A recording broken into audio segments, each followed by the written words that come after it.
Mi nombre es Samir Bargache, yo nací en Marruecos y bueno, soy el presidente de KIF, que es la Asociación de Migrantes y Refugiados Lesbianas, Gays, Bisexuales y Trans de Madrid. Somos una organización de ámbito autonómico, tenemos 3 centros en la Comunidad de Madrid, en Madrid Ciudad, en Getafe y en Alcalá de Henares. Aportamos en la inclusión social de las personas LGBT, tanto refugiados como migrantes recién llegadas a la comunidad autónoma.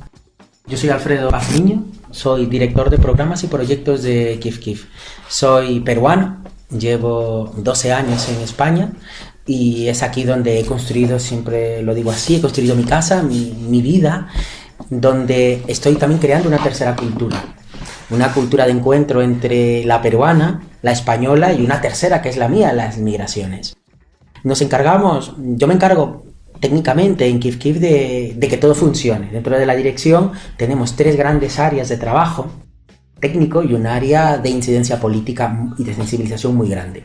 Dentro de la parte técnica trabajamos en el ámbito social, una buena parte de nuestro trabajo es el ámbito social, el trabajo de calle, el trabajo de puerta, el abrir la puerta a las personas que vienen sin tener idea cuál es el procedimiento administrativo que tiene España para poder ser sujeto de derecho de asilo y refugio.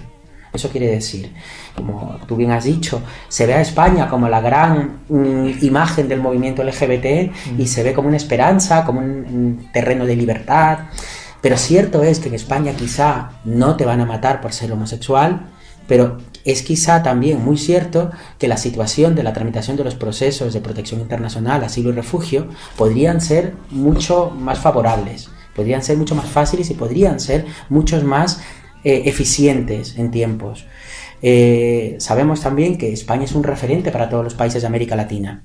Ha sido un faro en el desarrollo de leyes de derechos de protección a las personas LGBT, en la consecución de muchos derechos como el matrimonio igualitario. Buena parte de países de América Latina se han basado en la legislación española y por ende tenemos una responsabilidad desde España, todos los que vivimos aquí, trabajamos en este país, de poder mejorar nuestros procesos para que el ejemplo, la imagen o los modelos que trabajemos hacia América Latina sean más eficientes. Nos encontramos en un área muy grande social donde informamos y atendemos a nivel jurídico, psicológico y social a personas demandantes de protección internacional, a población migrante que llega a España y que huye, porque hay que utilizar las palabras correctas, huye de sus países porque su vida corre peligro, porque son VIH positivos y no tienen acceso a la medicación, porque hay políticas homófobas, LGBTI fóbicas de Estado que hacen que quizás no sean migrantes económicos, sino que sean migrantes por razones de orientación sexual e identidad de género. Esa área tan grande, digamos que constituye un 80% del trabajo de nuestra organización, el área social. Es abrir la puerta y encontrarnos una pluralidad de situaciones, personas en situación de calle, personas que no están en situación de calle pero requieren una medicación para poder vivir, o simplemente personas que han sido atacadas en su país y jamás podrán volver hasta que el régimen cambie.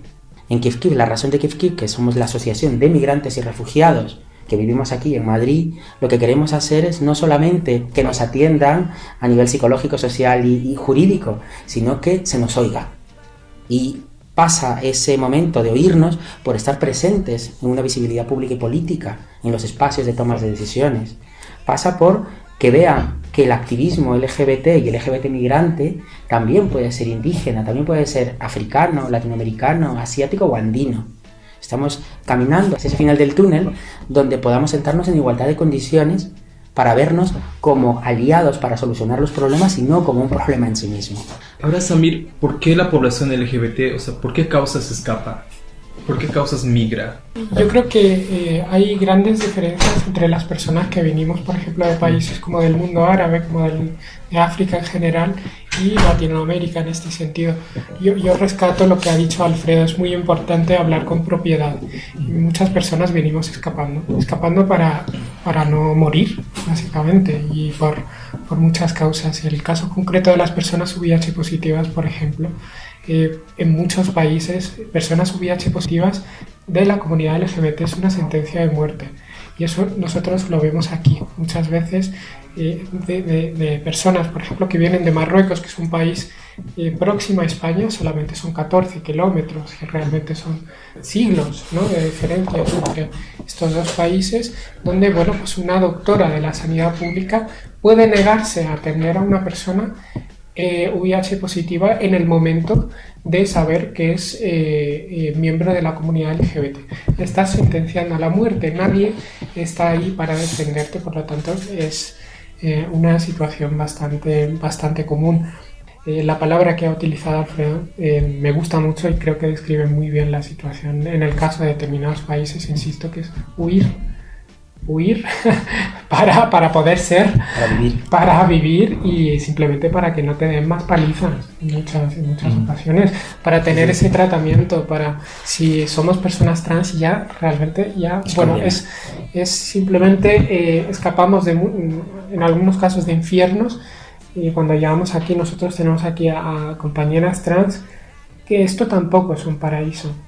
Sí, exactamente. Esto tampoco es un paraíso. Nosotros tenemos compañeras trans, bueno, es que es increíble. O sea, en el caso, por ejemplo, del mundo árabe, y disculpad que hable tanto del mundo árabe, porque sé lo que sé, claro, uno siempre va tirando a casa, la discriminación es infinita. Es infinita porque no puedes contar con tu entorno. Es lo que te decía antes, de que muchas veces nos callamos para no participar en ese linchamiento generalizado hacia la comunidad de uno, que uno dice, bueno, ya basta, no voy a colaborar porque ya es suficiente. Todos los días desayunamos con sensacionalismo para que nosotros digamos más cosas, ¿no?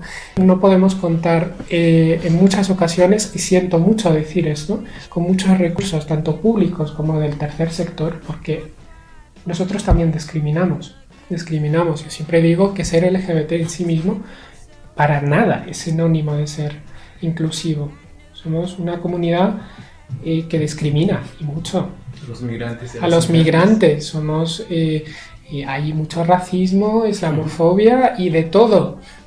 Bueno, uno solo le hace falta entrar en Grindr y que tenga un dientecito torcido. Bueno, si es local, pues ya estás muerto. Pero si tenemos un color de piel distinto, bueno, pues no se enfrenta realmente a un juicio absolutamente necesario. Y eso es común, y son personas LGBT como nosotras, pero bueno, que tienen historias de vida distintas y obviamente pues no se entienden y no nos vamos a poner ahí a relatar toda nuestra vida. Ahora, Alfredo, una persona migrante LGBT, antes de salir de su país donde está escapando y al llegar a Madrid, ¿a qué cosas se enfrenta? Porque sabemos que antes de pasar la frontera ya la pasa mal, ¿no? Y después de llegar al país donde quiere escapar, igual la pasa mal. Como decías, o sea, aquí tampoco es un paraíso, ¿verdad? ¿A qué cosas, según todo el trabajo que están haciendo, a la gente que han atendido, a qué cosas una migrante LGBT se enfrenta antes de cruzar la frontera y después de haber cruzado la frontera? El ejercicio de movilidad, y que es un derecho humano, el tener la capacidad de moverte por donde tú quieras y construir tu vida en libertad de condiciones, ha quedado en la Declaración Universal de los Derechos Humanos, pero no en un ejercicio práctico. Los estados tienen unas fronteras muy valladas, y eso, gráficamente, la Unión Europea tiene una frontera en el norte de África, que es Ceuta y Melilla, donde hay unas vallas literales, donde las personas tienen que trepar, se cortan con concertinas y no llegan a entrar al país. Muchas de estas fronteras también son marítimas, en el caso de toda esa imagen que ha salido durante la prensa durante muchos años en España, de las pateras, de los cayucos que llegaban de África hacia las fronteras españolas. Pero también existe una buena cantidad de personas LGBT que llegamos por los aeropuertos. De América Latina la única posibilidad que tenemos es llegar por el aeropuerto de Barajas. Y ya sorteamos una primera frontera muy grande en los consulados de la Unión Europea en nuestros países. Una experiencia, por ejemplo, que me ha pasado a mí es que a mí yo soy peruano, como lo he dicho, el consulado peruano me denegó por 2 ocasiones, el consulado español en Perú me denegó 2 veces el visado. Una vez tenido el visado y ya vivido aquí, teniendo la nacionalidad española y enfrentándome a esas 2 filas entre ciudadanos de la Unión Europea y otras nacionalidades, yo me he puesto en los ciudadanos de la Unión Europea y un policía me ha cogido del hombro y me ha dicho, tú te pones en el otro lado. Y yo he tenido que sacar mi pasaporte y el señor revisarlo, llevarlo a una máquina para ver si no era falso y luego decirme, venga, ponte allí. Y yo exigirle que me dé una disculpas por esa situación. Quiero decir, a veces las fronteras y estas situaciones incómodas nunca acaban. Y lamentablemente tenemos que denunciar. España y en general la Unión Europea suele ser, por norma general, amable con las migraciones. Existen casos puntuales, eso también hay que decirlo, de personas que no están, y lamentablemente son las primeras que entran en contacto con la población. Quiero decir, la que te atiende a recoger el impreso en la administración pública, el policía que hace la ronda en los trenes de Renfe, o algunos que están en los aeropuertos. No podemos decir, y la verdad que también es justo decir, no podemos decir que es un movimiento generalizado. España no es xenófoba. Existen personas, lamentablemente y tristemente puntuales, que hacen explotar estas situaciones de incomodidad. Una persona que plantea salir porque tiene que huir de su país, en muchos de los casos, y no requiere visado, el caso por ejemplo del Perú, de Colombia o de muchos países de la Unión Europea, lo que tiene que ser consciente es que no lo sabe, que el proceso de solicitud de protección internacional es un proceso. Que lo pidas en frontera, que lo pidas en una comisaría, lo único que puede abrir es abrir el expediente, que no quiere decir que va a llegar a un buen término. Es más, los números nos demuestran que la mayoría no son asilados y refugiados. Tienen otros regímenes alternos que puede ayudar a que las personas puedan estar o convivir en España, puedan estar en España durante un tiempo que le da una posibilidad de pedir un arraigo, una segunda posibilidad. Pero el estatuto de refugiado y asilado por motivos LGBT es un recurso, en realidad, un nombre que se está trabajando y se está construyendo sobre la marcha. Está la administración también saturada, que noticias de hace muy pocos días nos indican de que están dando citas para el año 2020. Sin validez, que todavía es más grave. Sin validez, desmantelando todo un sistema. Entonces, lo primero que debe de tener en cuenta una persona que va a salir de su país es que tiene que tener conocimientos de la ley, que existe una ley de protección, que generalmente que exista una ley no significa que se va a ejecutar o que se va a implementar. Y que dependiendo de los estados, que son competencias estatales, se aplicará de una o de otra manera. No es lo mismo si llegas, tu primer aeropuerto es Berlín o tu primer aeropuerto es Madrid o puede ser Portugal. Los derechos serán diferentes. O si es Francia, si entras primero a Francia y luego te mudas a España, tendrás que ser devuelto a Francia para ahí comenzar tu trámite de protección internacional. Muchas de estas situaciones no se conocen en origen y lo que hace es retrasar todo el proceso. Hay un montón de subjetividades. Por ejemplo, hay una cosa que no está escrita y es que las personas procedentes de Marruecos, por ejemplo, que insisto, un país vecino a 14 kilómetros, siempre se mantienen en stand-by. No hay nada escrito de que los marroquíes, las personas marroquíes y LGBT en nuestro caso, no podemos solicitar asilo en España. Salvo que afortunadamente, y es curioso que sea un gobierno progresista quien lo haya dicho, en los últimos meses se ha dicho abiertamente que los marroquíes no pueden solicitarlo, pero esto es que viene siendo así en la práctica. Se mantiene a personas, a un montón de personas ahí a la espera de forma infinita y normalmente la mayor parte de esos casos no llegan a buen puerto. En el caso de las personas, por ejemplo, que entran por frontera, por las ciudades autónomas del norte de África, a determinadas nacionalidades se le mantiene mucho más tiempo ahí. Al llegar las personas migrantes aquí a España, no sé, se me viene a la mente un chico es visiblemente gay o para las trans, por ejemplo, medio que se complica la situación para poder acceder a un trabajo, por ejemplo, de hecho que ya es migrante. Nosotros estamos haciendo unas lecturas muy occidentales y eurocentristas de lo que significa ser lesbiana, ser gay, ser bisexual y ser transexual. Llegan a España y la primera frontera que se encuentran es la administración pública. Aquí existe lamentablemente todo un marketing de lo que es la marca LGBT. Sí. Y la marca LGBT es gay vitalista en esencia, donde invisibiliza a las mujeres, invisibiliza a otras disidencias, a otros cuerpos, a otras performatividades y tiene al margen marginalizadas a las disidencias sexuales. Entonces, cuando una persona, y me gusta que pongas el ejemplo, trans, andina, por ejemplo, se lee como homosexual, o como gay o de esta manera, la administración pública a veces tiene un cortocircuito y no lo entiende. No lo entiende porque piensa que una mujer trans, por ejemplo, tiene que tener unas ciertas características o ciertas formas de ser o ciertas formas de mostrarse, de expresar su género. Porque aún están encasillados en una visión, no se quitan las gafas eurocéntricas, europeas y occidentales de la terminología y son incapaces de entrar en un ejercicio de empatía. La sociedad es amable con las personas LGBT, invisibles, normalizadas o heteronormativas. Las disidentas estamos más marginalizadas y al margen de todo esto. Y encima migrante. Y si eres encima migrante, puedes ser migrante argentino y no pasa nada, porque tienes ahí eres blanco. Puedes ser migrante negro y lo mismo sí, porque eres cosificado sexualmente. Pero si eres gordo, si eres bajo, si tienes un cuerpo que no responde al canon, si eres mujer, por ejemplo, y eres boyera, estás condenado a veces, quizá, a no trabajar lo tuyo en tu vida. Por ejemplo, lo que te digo, aquellos chicos que pueden venir de Perú, de Colombia o de Filipinas a estudiar a España, pese a tener un máster aquí en España, trabajar en servicios, trabajar en hostelería, porque jamás va a entrar en competición con una persona española. Porque quizás esto no es una cuestión de racismo, es una cuestión de clase también.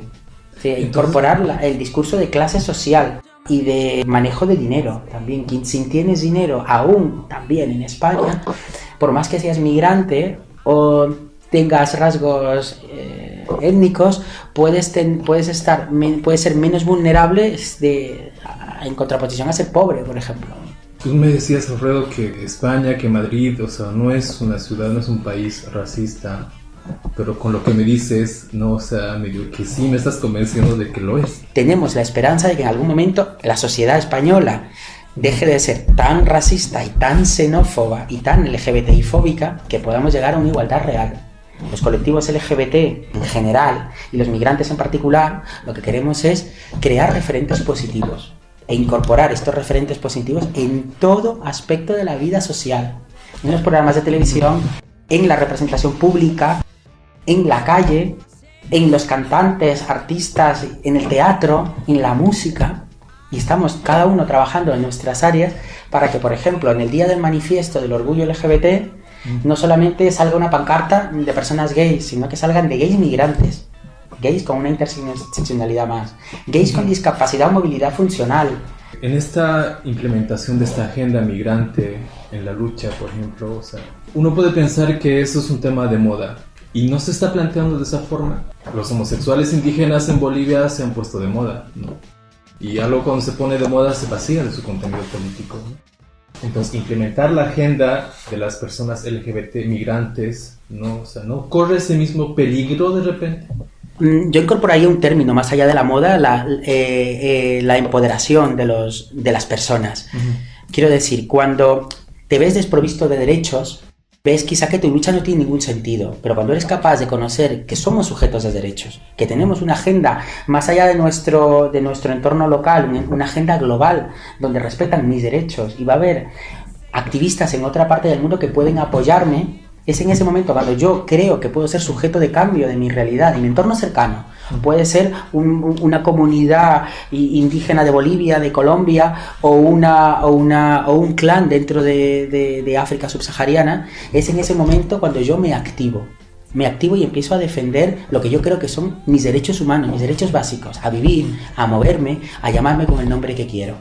Entonces, es en ese momento donde las personas se empoderan o entienden de que forman parte de un movimiento, no se conocen aún, pero de un movimiento general y mundial, en el cual, por lo general, existen este tipo de colaboraciones como la que estamos haciendo ahora, hablando de qué es lo que está pasando en Bolivia y cómo lo estamos haciendo en Madrid. Fíjate, esta aldea global nos ha llegado y a través de las redes sociales, a entendernos y escucharnos.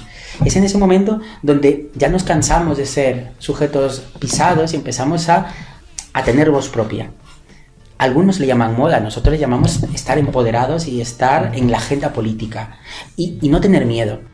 En España tenemos una población autóctona, que es la población romaní gitana, que también podríamos decir que está de moda, pero está en pie de reivindicación de sus derechos, y que la lucha de la población gitana es la lucha del movimiento también indígena en España. O sea, nos juntamos para poder reivindicar en igualdad de condiciones nuestros derechos. Y ellos, por ejemplo, son españoles de pleno derecho, con documentación, con todas las posibilidades que podría tener una persona que ha nacido aquí, pero sin embargo están tan estigmatizadas como una persona que puede venir de Marruecos o que puede venir de China. En definitiva, que cuando hablamos de las modas, nosotros sí somos conscientes de que se puede capitalizar esto, se puede tergiversar desde la administración pública. Nos pueden llevar a que contemos nuestra experiencia de vida o qué malos pasábamos en nuestros países, pero creo que hacemos flaco favor al desarrollo en verdad de nuestras sociedades. A veces no la pasamos mal en nuestros países, a veces simplemente es que es otra manera de vivir y optamos en libertad a venir a este país porque cumplimos los requisitos para entrar en él. Podemos hacer una educación, podemos homologar los títulos o podemos conseguir un trabajo. Pero lo que no es de derecho es de que nos invisibilicen estando aquí. El tema de la discriminación hacia los migrantes y hacia las migrantes está latente, existe aquí en Madrid, es un hecho real. Ahora, como KIF, ¿qué se están planteando para poder, no sé, de repente acabar con esta discriminación, aunque parezca utópico, ¿no? Lo que comentó Alfredo de la policía, por ejemplo, las paradas por perfil étnico es una realidad. Yo creo que todas las personas migrantes sufrimos una humillación un poco constante y incluso en algunas personas, y yo soy una de esas personas, vivimos un poco como acomplejadas cuando pasamos pues por la calle y hay un coche. Es que en mi actitud, yo tengo mucha confianza en mí mismo, pero sí yo tengo la percepción de que tú me vas a discriminar. Es obvio que estoy incómodo. Si tú me ves incómodo, sospechas de mí. Es un poco kafkiano, ¿no? Ahí yo creo que tenemos que ir todos al psicólogo. Eso está pasando. Desde luego que nosotros como organización lo que hemos elegido es el trabajo institucional. Llegamos incluso a hacer formaciones a policías y además KIF es una organización que trabaja con las instituciones. Hay otras organizaciones que no han optado por esa vía, el trabajo es mucho más radical quizás, pero nosotros pensamos que podemos aportar a precio de moderar nuestro discurso muchas veces y disfrazarlo con términos más amables y menos guerreros. Ese también es el precio a pagar muchas veces, que hay que decirlo también para no ser demasiado hipócritas en la vida. Pero sí hay mucho que hacer, prácticamente en todo.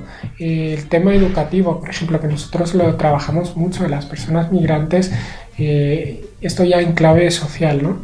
Y la relación con el profesorado, realmente, bueno, pues ahí hay mucho trabajo que hacer. El caso de la islamofobia que tenemos, bueno, pues en el caso de las personas procedentes del mundo musulmán y no musulmanas, que esto es algo que parece que hay mucha gente que le cuesta entender y diferenciar. Por ejemplo, yo soy leída como una persona musulmana y honestamente yo no tengo mucha idea del Islam. Finalmente, somos personas que estamos discriminadas pues única y exclusivamente por haber nacido en un país o por tener un nombre con una carga cultural y que sea un poco más difícil de pronunciar en algunas ocasiones. Todo eso afecta a la vida diaria de muchas personas. Todo eso está pasando. El tema del Islam es un tema muy, muy delicado y yo soy una persona profundamente nada religiosa, quiero decir, pero es que no tiene nada que ver. Son personas que voluntariamente, personas adultas, mentalmente sanas, que eligen vestirse de una forma determinada y simplemente por ese hecho pues tienen prácticamente, y ahí me incluyo otra vez, yo cuando hablo de determinadas cosas y lo hago de forma involuntaria, me justifico antes. No soy religioso, soy musulmán pero no soy religioso, no tengo por qué hacerlo y de verdad que da mucha rabia que tengamos que ir siempre explicando para encajar un poco en aquello que realmente son situaciones que se van agravando con el tiempo. Antes Alfredo hizo una referencia que me parece muy interesante, que es el tema de la nacionalidad. En España están resurgiendo, están tomando más fuerza algunas formaciones de extrema derecha y lo dicen abiertamente, al menos nos discriminan pero utilizan las palabras correctas y es tener la nacionalidad española no te convierte en español. Y tienen razón, es que es así. Yo cuando voy a una institución, voy a un sitio o estoy en un aeropuerto, casualmente siempre me paran a mí. Eso es una realidad. Por más que tengas todos tus papeles en orden, que hayas eso nacido aquí. No va a cambiar nunca, es la realidad. Yo tengo esa mala suerte, me paran en los aeropuertos, no sé por qué. Imagino que mi nombre y mi cara tendrán algo que ver. Son cosas que pasan, por lo tanto, a la pregunta ¿qué hay que hacer? Pues honestamente es que es tanto que ojalá tengamos la fuerza suficiente para quizá lo que hay que hacerlo. hacer es seguir haciendo. Sí, seguir haciendo para seguir que poquito haciendo. a poco, quizá no nosotros, sino la siguiente generación, el tema de las migraciones y refugios, maricas en general, pueda haber un poquito más de esperanza.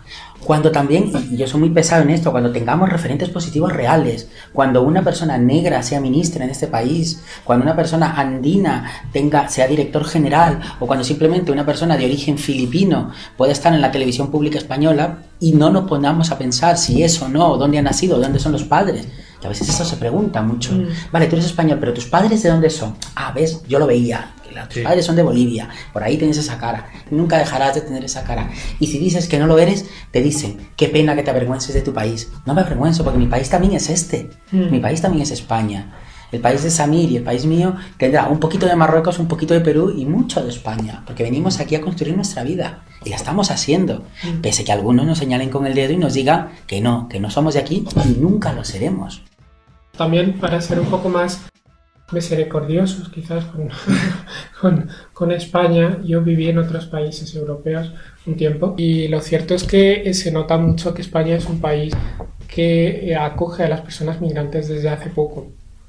Y bueno, pues hay preguntas muy chocantes que a mí me hacen justamente a lo que se refería Alfredo, que cuando alguien te pregunta, personas de buena fe, ¿de dónde eres? Yo soy de un pueblo de Barcelona. Ya, pero ¿de dónde eres? Tú ya me entiendes. Sí. Esa pregunta no se hace en Estados Unidos a una persona afro, porque sería chocante. Y no se hace incluso en países europeos con una tradición quizás más larga, ¿no? con la experiencia migratoria. No se hace porque es de mal gusto y la gente lo sabe. Y aquí, bueno, pues uno muchas veces se cuida en salud y dice, mira, soy de Marruecos y a lo mejor yo, de verdad, hay muchas cosas del día a día que desconozco de ese país.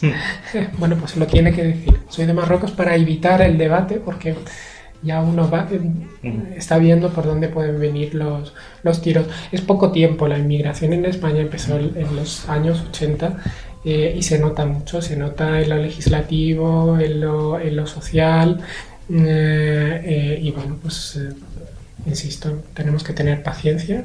Seguir haciendo. Y saber tratar las cosas que hay. Sí. Genial, Samir. Alfredo, quiero agradecerles por estar en Nación Marica. Y bueno, pues con todas las palabras que nos han dicho, sí, nos han abierto también el mundo. Así que genial. Muchas gracias. Un placer. Nación Marica. Estoy desesperada.